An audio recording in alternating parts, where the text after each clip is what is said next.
In 2022, I did so many bad habits that I didn't even realise were ruining my life, alright? But it's not even the obvious stuff like I was eating too much or feeding the geese too often, alright? It was the smaller things that ended up leading to me to gain weight and hate my life. And you almost definitely do the 5 I'm going to talk about, alright, mate? Number 1 was my content diet, alright? I still struggle with this. Alright, look, around 2021, I was absolutely sick of all these self-development books and YouTube channels like Hamza and shit, because I had to put myself through so much pain in that year. So eventually, I decided to distance myself from it and start consuming more bollocks, alright? I pivoted towards the YouTube channels about video games, alright? Slender Man, TV show essays, American politics, and the types of people, you know, the faces in this content that I was consuming were not the type of people that I wanted to become, right? I'm sure you've heard of the Jim Rohn quote. I think it's his quote. You are the sum of the 5 people you spend the most time with. To me, this also goes for your digital circle, your digital 5 people. Look, I'm still taking accountability for becoming a fat little shit. I'm not blaming it all on the content. But what I am saying is there was definitely a correlation between the people that I watched, the type of content I watched, and also my weight and my penis size. Alright, we won't talk about that. I became someone that I actually started to hate. And you can probably relate in some way, maybe with your real life friends. Maybe when you hang around with friends more that you know just play the video games or drink alcohol, you end up becoming more like them. I can't understate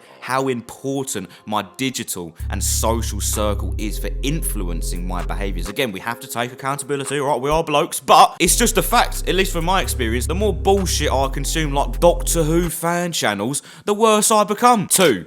Sleeping with my phone in the bedroom. I used to wake up in 2022 and immediately start choking a chicken because my phone was always there. And then I'd feel guilty about it and start consuming YouTube. More Doctor Who fan channels, right? Then I'd beat off again. And before I knew it, I lost 1 to 2 hours of my morning poisoning my mind and my body with bad habits. It would be so hard to turn that day around and turn it into a good day where I'm keeping active or doing the right stuff when I've already depleted myself. This is why I personally keep my phone out of my bedroom in the nighttime, because I just know that eventually if I wake up in a moment of weakness, I'm gonna pick it up and start choking the chicken, alright? I'm no better than a man. I never got consistent with meditation or looking after myself or getting work done in the morning because infinite porn and politics and Doctor Who content was by my side. Number 3, taking interest in irrelevant topics. I was very loose with what topics I allowed myself to get interested in. Outside of the actual people making content that were usually fat, I know that's out of order, but it's true. The topics themselves were highly stimulating and they took up a lot of my mind. A lot of it was outrageous. Why did I become so fascinated with gender and Matt Walsh and male-female dynamics in 2022? Objectively, I was fat and had no girls, so it wasn't relevant. I needed to actually just work and start consuming interesting stuff that was also useful for my life. I really noticed a change in my behaviours when I consciously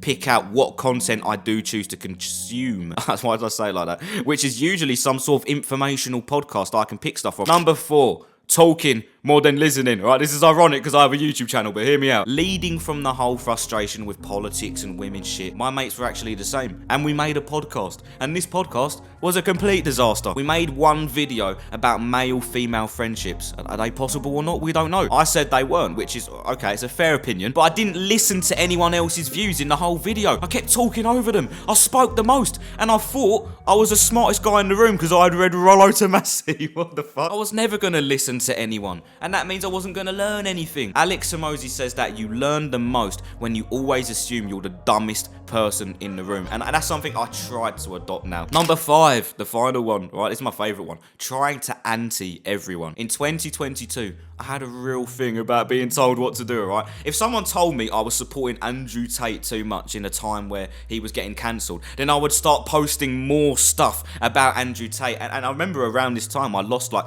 40 so Instagram followers, lots of them girls as well. I never listened to whether their points were valid or not. The problem with pushing back on people for the sake of it is that sometimes they have your best interests in mind. But if they just accidentally word it in a harsh way, or maybe they word it in a harsh way on purpose, then you're bound to do the opposite of what they say. Remember, assume you're the stupidest person in the room.